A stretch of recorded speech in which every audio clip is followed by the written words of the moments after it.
Terima kasih teman-teman telah mampir di channel Mendongeng 31 ini. Semoga teman-teman dalam keadaan sehat-sehat ya, dan jangan lupa bahagia ya. Tidak perlu berlama-lama lagi, mari kita mulai saja ceritanya di episode ini. Jadi begini ceritanya, Kang Jin Hyuk yang sedang mendengarkan Han Sang Jin sebagai Ketua Asosiasi Kebangkitan. Alasan saya datang ke sini hari ini adalah untuk merekrut mereka yang telah bangkit. Mungkin ada perbedaan tergantung pada peringkat Anda. Namun, kami akan menjamin Anda gaji minimum 60 juta won dan memperlakukan Anda dengan tunjangan sebagai pekerja pemerintah kelas 7. Tentu saja, orang yang baru saja muncul di video itu adalah pengecualian. Saya akan mengajukan tawaran ini sambil bersumpah atas nama saya. Jika Anda bergabung dengan kami, pemerintah akan mendukung Anda dengan segala cara yang mungkin. Orang-orang di dalam tempat makan itu berseru, mereka memandang tokoh yang Han Sang Jin bicarakan dengan iri, walaupun mereka tidak mengenali siapa sebenarnya tokoh itu, karena telah dijanjikan uang yang sangat banyak dan akan difasilitasi oleh negara.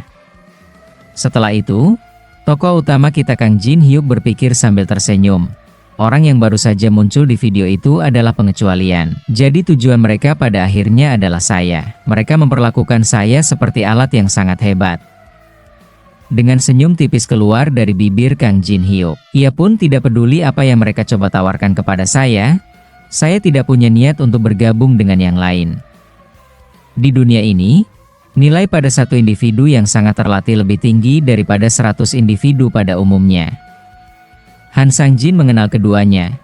Dan itulah sebabnya dia memutuskan untuk menawarkan cek kosong sebagai sarana untuk membujuk saya, mengingat energi Kang Jin Hyuk yang besar keluar dan terpancar dari tubuhnya. Han Sang Jin, jika dia terpilih sebagai presiden, itu pasti karena dia memiliki keterampilan untuk mendukungnya. Jika tidak, itu pasti karena dia memiliki pengalaman terbanyak di menara ujian. Dia berkata sambil tersenyum tipis. Aku sangat berharap itu karena dia memiliki keterampilan yang bagus. Dengan begitu, akan lebih menarik bagiku untuk menirunya. Dengan terus berpikir apa yang ingin ia lakukan untuk terus berkembang dan menaklukkan Tower of Trials. Yang di setelah itu, tokoh utama kita memperhatikan sebuah jam di dinding dan ia seraya berkata, malam ini pukul 7 malam. Ketika jarum jam menunjuk ke jam baru, maka mulai ada menara ujian akan terbuka. Kemudian sebuah panel pesan muncul yang mengatakan, menara ujian kini telah dibuka dan muncullah Tower of Trials di dunia nyata. Setelah itu, kita melihat di dalam menara ada tanah hijau yang luas dengan beberapa pulau terapung kecil. Dan semua pemain-pemain yang memasuki menara melalui portal. Tokoh utama kita berdiri di belakang semua orang yang sedang memandang apa yang di hadapannya. Di antara para pemain lainnya yang tidak menyadari bahwa Kang Jin Hyuk adalah mantan pro player. Banyaknya para pemain dan petarung yang memakai beberapa persiapan, serta mereka pun tidak tertinggal merekam kejadian yang ada di hadapannya untuk dibagikan di kanal mereka masing-masing. Kemudian seseorang di antara kerumunan berkata, itu persis sama seperti sebelumnya. Aku masih tidak percaya.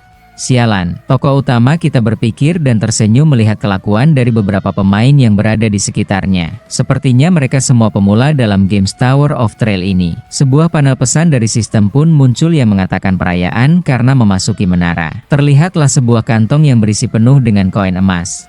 Pesan itu menginformasikan Anda telah diberikan 100 koin. Koin adalah mata uang yang dapat digunakan di dalam menara untuk bertahan hidup di dalamnya. Pemain dapat mengunggah video yang merekam pencapaian mereka dan memperoleh 100 koin untuk setiap 10.000 tampilan. Namun, akan ada biaya premium berdasarkan status pemain. Semua pemain di dalam menara yang menonton video hanya akan memiliki hitungan 10.000 tampilan pertama. Jadi, harap berhati-hati sebelum memutuskan video mana yang akan ditonton. Fungsi siaran langsung hanya dapat digunakan saat berhadapan dengan bos untuk naik ke level berikutnya. Kemudian muncul pesan peringatan yang mengatakan jika seseorang ditemukan memanipulasi jumlah tampilan atau menggunakan bentuk kecurangan lainnya, akan ada hukuman yang memadai. Setelah itu tokoh utama kita yang mengetahui apa yang ada di dalam tower tersebut, ia berkata, itulah yang saya bicarakan. Dengan adanya penayangan video yang dibagikan oleh para pemain dengan pencapaiannya. Video itu adalah jembatan antara orang-orang yang ingin memanjat menara dan mereka yang ingin terus hidup di luar menara. Sistem siaran, pemirsa akan memilih untuk menonton pemain yang memiliki peluang lebih tinggi untuk memamerkan puncak menara, sehingga meningkatkan tampilan mereka. Setelah itu kita melihat banyak pemain yang melakukan streaming langsung. Tokoh utama kita mengatakan tentang fungsi di dalam menara ujian. Ini adalah yang paling menarik dari semuanya. Semakin terkenal Anda, semakin banyak koin yang bisa Anda peroleh. Setelah itu kita melihat bahwa semua orang berlari-larian untuk mendapatkan tempat yang bagus untuk mengumpulkan koin di ladang yang akan mereka meraup keuntungan dari video itu. Mereka pun dengan tamak saling berebut tempat mereka masing-masing. Melihat informasi dari panel di mana mereka akan mendapatkan koin yang banyak dan menguntungkan. Dan para pemain pun saling bertabrakan dengan tokoh utama kita. Tokoh utama kita berdiri tenang sambil berpikir mengapa mereka semua terburu-buru di dalam tower ini.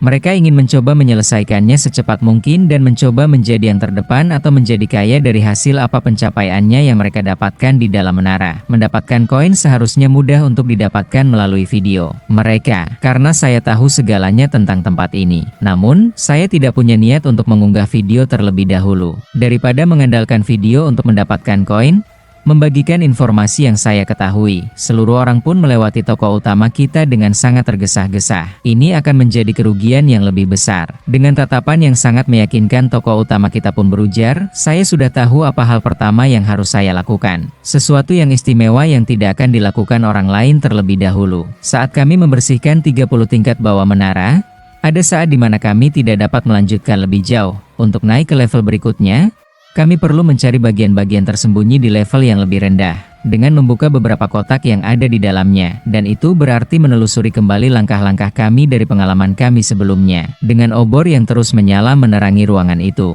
Pada akhirnya, kami dapat menemukan solusinya di reruntuhan yang terbengkalai ini. Dengan terkaget-kaget tokoh utama kita menyadari sesuatu. Dan saat itulah kami menemukan fakta bahwa karakter saya cacat sejak awal. Obor yang sedari tadi digenggamnya pun kini terlepas. Inilah hasil yang kami temukan setelah sekian lama. Untuk karakter yang saya kembangkan selama bertahun-tahun, menjadi sampah. Dengan sangat geram tokoh utama kita mengingat-ingatnya. Lalu muncul jendela pesan yang mengatakan, "Apakah Anda benar-benar ingin menghapus karakter Anda?" Dia berkata, "Saya telah mencurahkan segalanya untuk ini.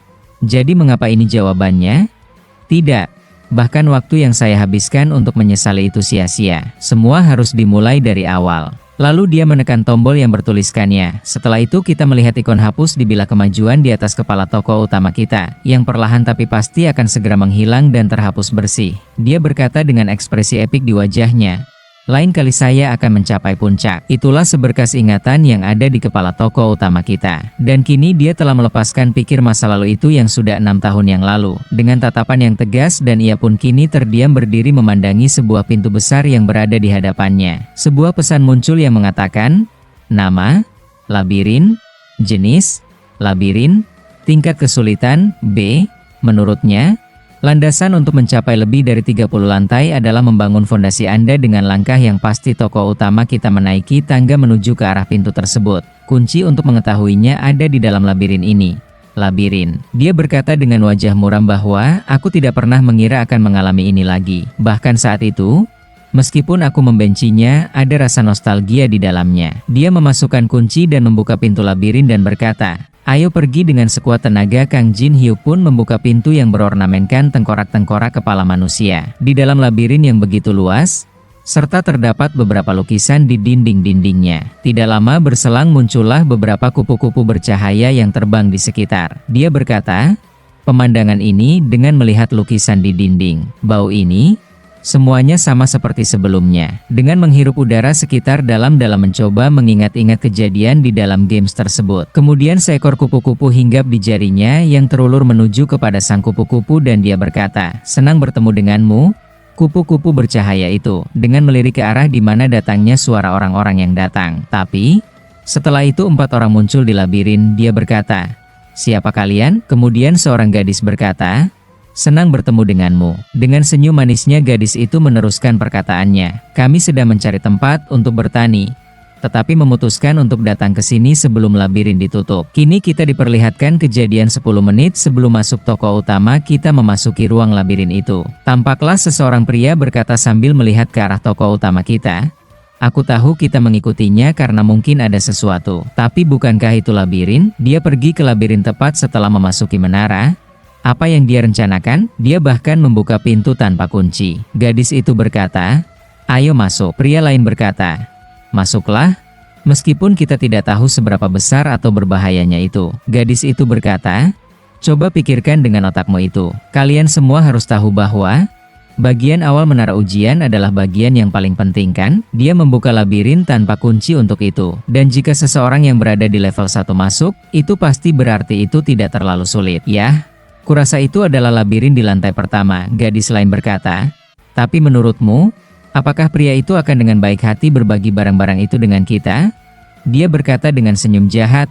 Tentu saja dia tidak akan melakukan itu. Dengan niat jahat yang sudah disusun oleh gadis itu seraya ia berkata, yang harus kita lakukan adalah membiarkannya beristirahat selamanya di dalam labirin. Apakah yang akan dilakukan oleh Kang Jin Hyuk berikutnya? Kita akan melanjutkan petualangan Kang Jin Hyuk di episode berikutnya ya teman-teman.